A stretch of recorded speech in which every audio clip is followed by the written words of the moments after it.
পুরা দেশ জাতি সকলের প্রত্যাশা প্রকৃতম ঘটনাটি সামনে আসুক, প্রকৃতম দোষীরা শাস্তি পাক, কোন নিরপরাধ বন্দী বা কোন নিরপরাধ মিডিয়ার সদস্য যেন তাদের ন্যায্য অধিকার থেকে দূরে দূরে না যায়।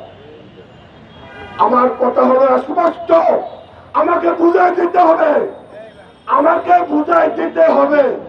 1 নম্বরে আমার বিশেষ আদালত এবং CO summary court, daily summary court যাদেরকে চাকরিচ্যুত করা হয়েছে প্রত্যেককে চাকরিতে পুনর্বহাল করতে হবে। 2 নম্বরে আমার নিরপরাধ যত জেলবন্দী আছে 1 মাসের ভিতরে মুক্তি দিতে হবে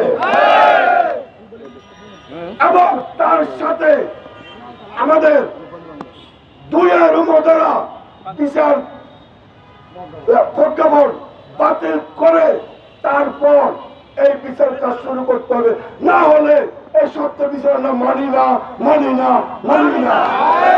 বিডিআর জিন্দাবাদ, বিডিআর জিন্দাবাদ।